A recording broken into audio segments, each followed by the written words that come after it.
All right, let's get this out of the way right now. This is not a countdown. There is no number one. I'm not crowning a game of the year. These are just the games that stuck with me in 2025. The ones I kept thinking about, the ones I kept coming back to, the ones that reminded me why I even love gaming in the first place. Because I'm at the point where I don't care about review scores anymore.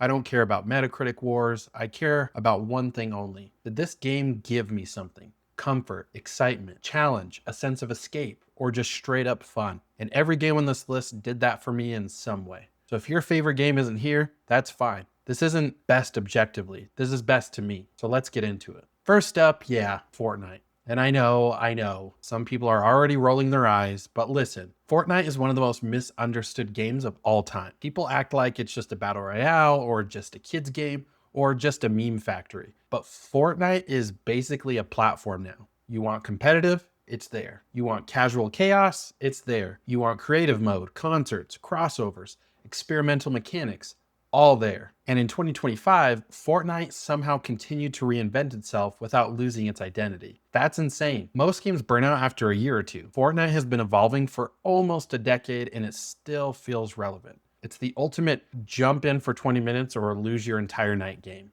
And honestly, that kind of longevity deserves respect. Next up is Raven 2, and I need to be very clear here. This is not a game for everyone.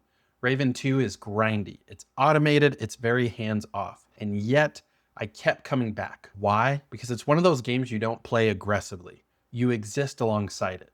It's a second screen game, a comfort grind. Let it run while I think kind of experience, and visually, absolutely gorgeous. Raven 2 understands atmosphere better than most mobile to PC style RPGs ever do. It's not trying to be the most complex game ever, it's trying to be consistent, stylish, and satisfying. And sometimes that's enough. Then there's Vampire Survivors. This game is dangerous because it looks simple, it feels simple, and then suddenly 2 hours are gone. Vampire Survivors is proof that graphics don't matter if the gameplay loop is perfect. You start weak, you get stronger. Everything gets louder, faster, crazier. Your brain goes into pure dopamine mode. It's one of those games where losing doesn't feel bad. You immediately want to go again. And in 2025, it still holds up. That's the mark of a truly great game. Next, Sonic CrossWorlds. This game surprised me because Sonic games are inconsistent. We all know this, but Sonic CrossWorlds leaned into what Sonic should be. Fast, stylish, fun first, not trying to be overly serious. Not trying to reinvent the wheel too hard, just letting Sonic be Sonic, and honestly, that confidence showed.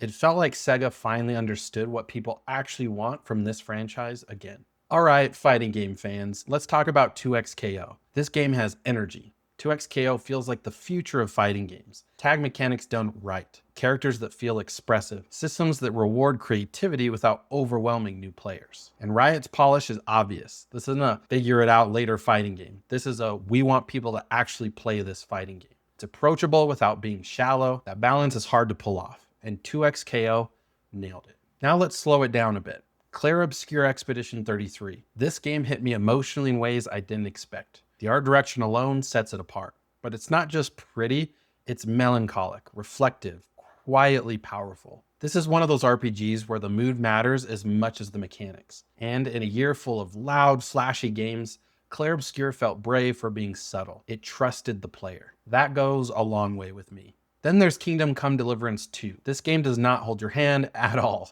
It's slow, it's detailed, it's immersive to an almost ridiculous degree, and that's why it works. Kingdom Come Deliverance 2 doesn't care if you're impatient. It wants you to live in its world, to learn it, to respect it. And for the people who click with that, this game is incredible. All right, let's talk about Hades 2. Sequels are hard because Hades was already near perfect. Hades 2 somehow builds on that without losing its soul. The combat still feels incredible. The characters are still charming. The art is still gorgeous, but it doesn't feel like a lazy repeat.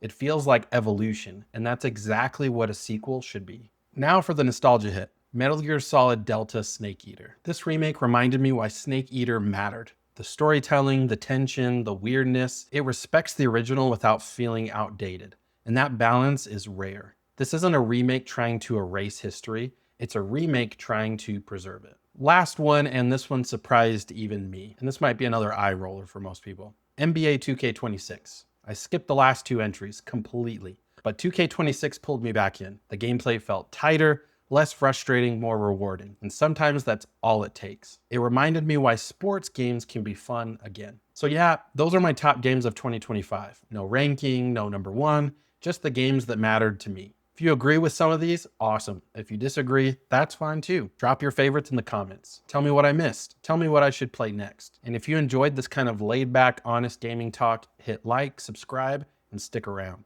More videos are coming. I'll see you in the next one.